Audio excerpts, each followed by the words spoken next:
Naye kinara wa chama cha Wiper Kalonzo Musyoka amemtaka Rais William Ruto kukoma kumshambulia na kumkosea heshima Rais mstaafu Uhuru Kenyatta, akisema Ruto amekuwa rais wa kwanza katika taifa la Kenya kumdhalilisha mtangulizi wake hadharani. Kalonzo vile amekashifu ongezeko la uhuni nchini, ambapo amewanyoshea kidole cha lawama katibu wa usalama wa ndani Raymond Omolo, gavana wa Nakuru Susan Kihika na gavana wa Homa Bay Gladys Wanga kwa kupanga uhuni wa kuwavamia viongozi wa upinzani. Isaac Musyoka na taarifa hiyo. Kinara wa chama cha Wiper Stephen Kalonzo Musyoka amekuwa katika ngome yake ya Ukambani akiongoza viongozi wengine wa chama hicho katika ibada ya Jumapili kwenye kanisa la Redeemed Gospel eneo la Kilimani, kaunti ya Machakos. Asante sana. Kalonzo amemtaka Rais Ruto kusitisha siasa za kumshambulia na kumkosea heshima Rais mstaafu Uhuru Kenyatta, akisema Ruto amekuwa rais wa kipekee katika taifa la Kenya kumdhalilisha mtangulizi wake hadharani. Hawana heshima. So ya nini kumtupia matope President Uhuru Kenyatta? We must establish in this country a tradition. And I now call Mr. Ruto to order. President Ruto, I call you to order.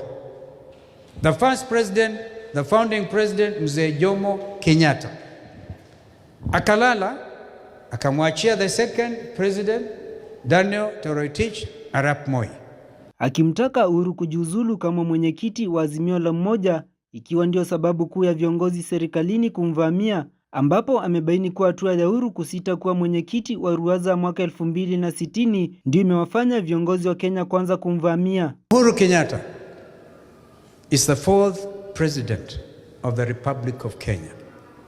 Ni lazima apatiwe heshima.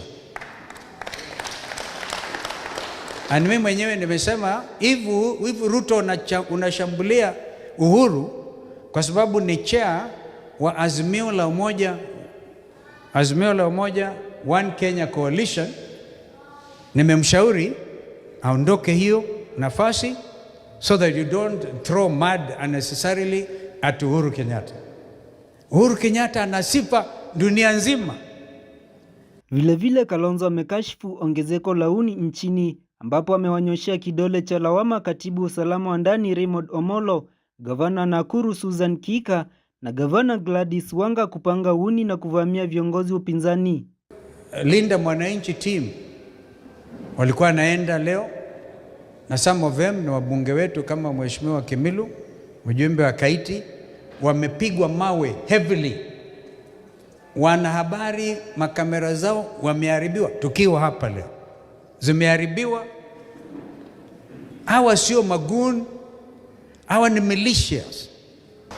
Juzi Mheshimiwa Rigathi Gachagua wanaenda kwa mikutano yao in an election year kueneza the philosophy, the programs of DCP, Democracy for Citizens Party, wakapigwa mawe, organized by leaders in Nakuru, and he has called out the names. Bwana Rama, Governor Susan Kihika, wewe Governor Wavinya, siongee na magavana wenzako. Kwanza wewe ongea na Gladys Wanga. Ongea na yeye. Mwambie it doesn't pay. You're actually making democracy, not democracy, Linda Mwananchi, very popular. Isaac Musyoka, Undugu TV.